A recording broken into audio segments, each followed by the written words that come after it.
अस्सलाम वालेकुम, welcome to my channel. चाक दामन का ये खूबसूरत और मुनफरद सा डिज़ाइन आज मैं आपके लिए लेके आई हूँ। आपने वीडियो को फुल वॉच करना है और जो न्यू देखने वाले हैं वो लाजमी चैनल को सब्सक्राइब कर दें। तो यहाँ पे सबसे पहले मैंने 2.5 इंचिस यानी कि 2.5 इंचिस बाय 2.5 इंचिस लिया है, यानी कि दोनों तरफ से मैंने सेम लिया है। और अब यहाँ पे एक ली है ये पलटा पट्टी, साथ में ये लेस ली है और यहाँ पर मैंने लिया है ऑर्गेन्जा फैब्रिक। इसके मैंने यहाँ पे आयरन के साथ फोल्डिंग यहाँ पे लगा ली थी। जस्ट मैंने इतनी इतनी ही फोल्डिंग लगाई है, लेकिन अब इस पे मज़ीद क्या करना है वो भी मैं आपको बताऊंगी। यहाँ पर आपने इसको डालने हैं बारीक पिनटेक्स इस तरीके से। आपने अगर आप चाहें तो आप एक पैर के भी पिनटेक्स डाल सकती हैं, ये आपकी अपनी चॉइस है। मैंने यहाँ पर बारीक बारीक पिनटेक्स डाले थे ताकि ये खूबसूरत सा डिज़ाइन बने और ये बहुत ही प्यारा और एक मुनफरद सा डिज़ाइन बना था और बन के ये बहुत ही खूबसूरत लगा था। तो अब ये जो पिनटेक्स डालने हैं इनका दरमियान इस तरीके से निकाल के इधर दरमियान में भी एक एक पिनटेक्स डालना है आपने। यानी कि ये जितनी भी पूरी पट्टी है, आपने इस पूरी पट्टी के अंदर जिस तरह से ये पहले डाले हैं पिनटेक्स, उनके दरमियान में भी एक एक और डालना है। सेम इसी तरीके से आपने डालना है और मैं फिर आपको इसकी लुक दिखाती हूँ कि इस तरह से डालने से इसकी क्या लुक आई है। ये बहुत ही इजी तरीका है, आपको आयरन के साथ इतनी छोटी छोटी फोल्डिंग नहीं करनी पड़ेगी। आप जस्ट इस तरह से फोल्डिंग लगाएं जितनी मैंने एक लगाई थी, उसके बाद आप इस तरीके से पिनटेक्स डालें। ये देखें, ये इसकी लुक आई है। अब हमने इनके दरमियान में भी एक एक और मज़ीद पिनटेक्स डालना है। अब आपको बार बार फोल्डिंग लगाने की ज़रूरत नहीं पड़ेगी, आपने सेम यही तरीका करना है। आप इस तरह से फॉर एग्ज़ाम्पल आप 4-4 इंचिस की फोल्डिंग लगा लें आयरन के साथ, उसके बाद उसका दरमियान निकाल के वहाँ पर डालें। और अगर आप मज़ीद बारीक करना चाहें, जैसे कि यहाँ पर मैंने मज़ीद इन पिनटेक्स को बारीक कर लिया है, तो ये देखें मैं इसकी फ़ाइनल लुक भी आपको दिखा देती हूँ कि इसकी लुक जो है वो किस तरीके से आई है। जैसे ही मैंने ये अपने प्लेट्स जो हैं वो पूरे करने हैं, उसके बाद ये देखें इसकी लुक देख लें। अब मैंने इस पूरी पट्टी को जो है वो प्रेस कर लेना है। यहाँ पर हमने ये ऑर्गेन्जा की पट्टी का जो मिड है वो निकाल लिया है और इस पे जो है हमने मार्किंग भी कर ली है। अब हमने जितना दामन रखना है यहाँ पर उतनी मार्किंग कर लेनी है, ताकि हमें पता हो कि हमने इतना मार्जिन रखना है और इसी के अंदर जो है वो हमने अपनी डिज़ाइनिंग को कवर करना है। यहाँ पर भी हम इतना ही मार्क कर लेंगे, आपने अपनी मर्ज़ी के मुताबिक करना है। मैंने यहाँ पर 13.5 इंचेस दोनों तरफ किया था और यहाँ पर भी आपने इस तरह से इसकी दरमियान निकाल के दरमियान पे भी मार्किंग कर लेनी है। ये मैं आपको तरीका बता रही हूँ, अगर आपको इस तरह से ज़रूरत हो तो आप लाजमी इस तरीके से मार्किंग कर लें।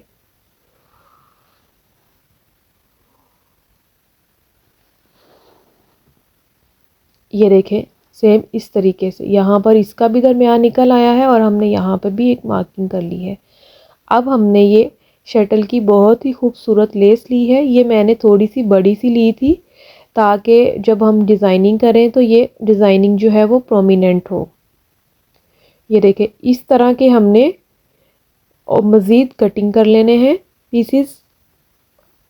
ये देखें, अब मेरे पास ये है जो हमने शेप्स बनाई थी, इनको मैंने कटिंग करके जो है ना वो नीट कर लिया था। और इस तरह से यहाँ पर भी इसकी साइड्स पे ये लगा के गम बिल्कुल इसके हल्का सा इसके नीचे रखना है और जितना हमने सिलाई में कपड़ा लेना है जस्ट वहाँ तक जो है ना ये आपने लेस को फिक्स कर देना है। मैं आपको ये जो डिज़ाइनिंग है हाफ दामन पे जो है वो फिक्स करके दिखाऊंगी, बाकी हाफ दामन भी आपने सेम उसी तरीके से जो है वो कंप्लीट कर लेना है। इसके अंदर जो मैंने ये बारीक जो पेपर बुकरम होता है बारीक, वही इसके अंदर मैंने ऐड किया है। इसके साथ जो है वो मैंने अटैच कर दिया था आयरन करके। अगर आप इस तरीके से करेंगी तो यकीन करें ये जो डिज़ाइनिंग है सेम ऐसे ही रहेगी। अगर आप विदाउट बुकरम करेंगी तो ये जो वॉश करने के बाद कपड़ा जो है वो इकट्ठा हो जाएगा और आपको अच्छे तरीके से खींच खींच के जो है वो इसको प्रेस करना पड़ेगा। तो मैंने इसके नीचे से इसीलिए बुकरम लगाया था ताकि ये वॉश के बाद भी सेम इसी कंडीशन में रहे। तो ये देखें इस तरह से मैं ये शेप्स सेट किए जा रही हूँ और उसके बाद लेस जो है वो इसके नीचे सेट कर रही हूँ। इसी तरह हमने बाकी दामन भी कंप्लीट कर लेना है। ये देखें बाकी दामन भी जो है वो हमारा सेट हो गया है। अब जो शर्ट का दरमियान था और जो ऑर्गेन्जा का दरमियान था वो निकाल के हमने सिलाई लगा के इसको अटैच कर लिया है। ये देखें अब हमने एक्स्ट्रा पट्टी ले ली है और हमने ऑर्गेन्जा के ऊपर रखते हुए इसके ऊपर भी सिलाई लगा देनी है। जो हमने पहले सिलाई लगाई थी उसी के ऊपर सिलाई लगानी है। इसको इस तरीके से सेट करके इसको आयरन कर लेना है और उसके बाद इसको ये देखें ऐसे मैंने इसके अंदर फोल्ड किया है और इसको मुकम्मल तरपाई कर लेना है। अब हमने जितना अपना दामन रखना था दामन से लेके चौक तक हम अब इसकी फोल्डिंग लगा लेंगे ताकि जो हमने मज़ीद डिज़ाइनिंग करनी है वो अपनी डिज़ाइनिंग को कंप्लीट कर लें। तो जब तक यहाँ पर मैं ये फोल्डिंग लगाती हूँ जो न्यू देखने वाले हैं मैं उनसे रिक्वेस्ट करूँगी कि वो लाजमी से चैनल सब्सक्राइब कर दें, लाइक करें और सब जो है वो इस वीडियो को लाजमी शेयर करिएगा ज़्यादा से ज़्यादा ताकि अच्छी अच्छी वीडियोस हर किसी तक पहुँचे और ये प्यारे प्यारे डिज़ाइन आप भी बना सकें और आपकी फ्रेंड्स और फैमिली मेम्बर्स भी बना सकें। यहाँ पर ये देखें जो फोल्डिंग लगाई है इस तरीके से जो मैंने ये शेप्स थी ये मैंने दामन से थोड़ी सी कट कर ली थी, यानी कि इसका साइज़ थोड़ा कम कर लिया था चूँकि ये थोड़ा साइड पे आना था। फोल्डिंग के जो मैंने लगाई है उससे थोड़ा सा बाहर निकाल के जितना हमने सिलाई में लेना है ये शेप्स मैं ऐसे सेट कर रही हूँ और इसी तरह मैं लेस भी सेट कर रही हूँ जितनी सिलाई में आनी है उतनी उतनी। और इस तरह से आपने इसको लगाते जाना है और आपने हल्का सा इसको हीट देना है ताकि ये अच्छे से इसके ऊपर जम जाए और ये बिल्कुल भी जो है ना वो एक भी पॉइंट जो आपका है वो मिस ना हो। ये देखें इसी तरह आपने फिर लेस लगानी है, फिर इसी तरह आपने ये वाली शेप जो है ये लगा देनी है। अब यहाँ पर जो है जो मैंने लेस कट की थी वो थोड़ी कम थी तो मैंने यहाँ पे जो एंड पे लगानी है वो मैंने फिर इकट्ठा इसी लेस का पकड़ के लगा देना है ताकि अच्छे तरीके से जो है वो लेस कंप्लीट हो जाए और इस पर पूरी आ जाए। ये देखें अब यहाँ पर लेस जितनी है इसको कट कर लेंगे एक्स्ट्रा को, बाकी इसके ऊपर जमा देंगे इस तरीके से। अब इसको हम आयरन कर लेंगे ताकि ये अच्छे से इसके ऊपर बैठ जाए। ये देखें इसी तरह हमने दूसरी साइड पे भी सेम यही वाला तरीका करते हुए इसको सेट कर लेना है। तो यहाँ पर जो हमने पलटा पट्टी आयरन करके रखी हुई थी इसको सेट करना है। ये देखें इसको इस तरह से फोल्ड करना है और आपने चौक की सिलाई से 1 इंच ऊपर रखते हुए इसको लगाना स्टार्ट करना है। इस तरीके से आपने सिलाई लगानी है। चाक को आपने बहुत ज़्यादा खींचना नहीं है और ना ही आपने ऊपर वाली पाइपिंग को खींचना है। जस्ट आपने आगे और पीछे इस तरीके से हाथ रखना है ताकि आपकी जो सिलाई है वो नीट लगे। आपको फिनिशिंग यहीं से नज़र आ रही होगी कि इसकी कितनी प्यारी फिनिशिंग आई है और कितना जो है ये नीट बना है। दामन पर हम लेस लगाएंगे, इस तरह से हमने इसके अंदर लेस रख देनी है और इस तरह से साथ साथ सेट करते जाना है और इसको सिलाई लगाते जाना है।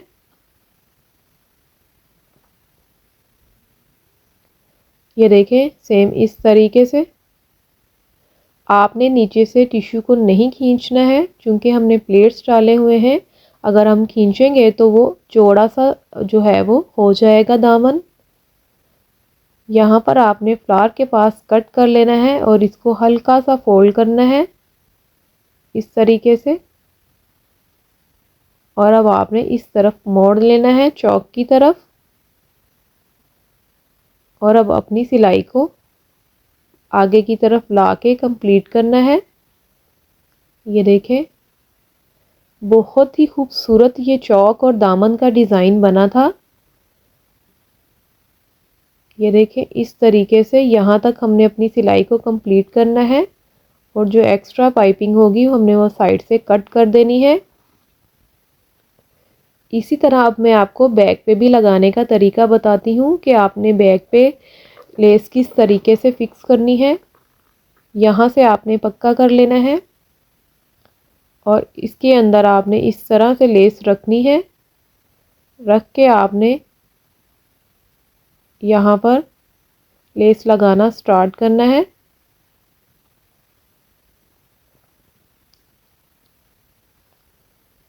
अब आपने जो इसके कॉर्नर बनाने हैं वो इस तरीके से बनाने हैं। यहाँ पर आपने थोड़ी सी 2 पॉइंट जो हैं वो लेस कॉर्नर के अंदर इकट्ठी करनी है। इस तरह से इकट्ठी करके अब नीडल को वहीं रहने देना है और अपनी सिलाई को आगे ले जाना है। जब मैं आपको आयरन करके इसके कॉर्नर दिखाऊंगी तो आप खुद हैरान हो जाएंगी कि इतने अच्छे कॉर्नर बने हैं और लेस भी कहीं से भी एक्स्ट्रा यूज़ नहीं हुआ होगा। सेम इसका भी वही तरीका करना है और इस तरह से इसको यहाँ से मोड़ते हुए आपने अपनी बाकी चौक की सिलाई को भी कंप्लीट कर लेना है।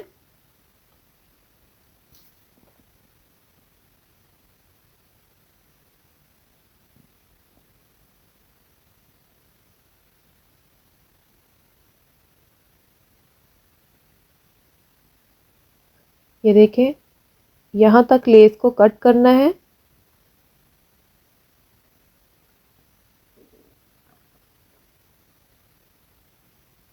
और इस तरह से आपने अपनी बाकी सिलाई को भी कंप्लीट कर लेना है।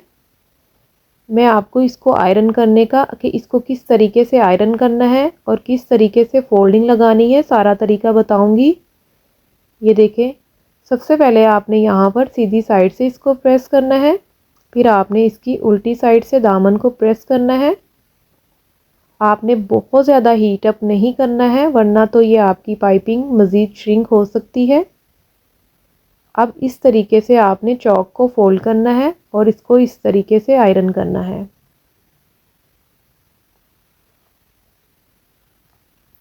ये देखें, इस तरह से। अब आपने दूसरी जानिब से भी इसी तरह चौक को आयरन कर लेना है। आपको फिनिशिंग नज़र आ रही होगी। दामन के जो कॉर्नर है वो भी बहुत खूबसूरत बने हैं।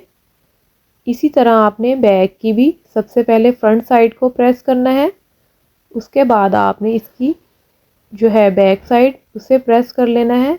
अब आपने चौक की सिलाई को इस तरीके से बिठा लेना है। इसी तरह आपने दूसरी चौक वाली साइड को भी इस तरह से रखते हुए अच्छे से इसको आयरन करना है। ये देखें, इसकी लुक कुछ इस तरीके से आई है। जो न्यू देखने वाले हैं मैं उनसे रिक्वेस्ट करूंगी कि वो लाजमी मेरा चैनल सब्सक्राइब कर दें।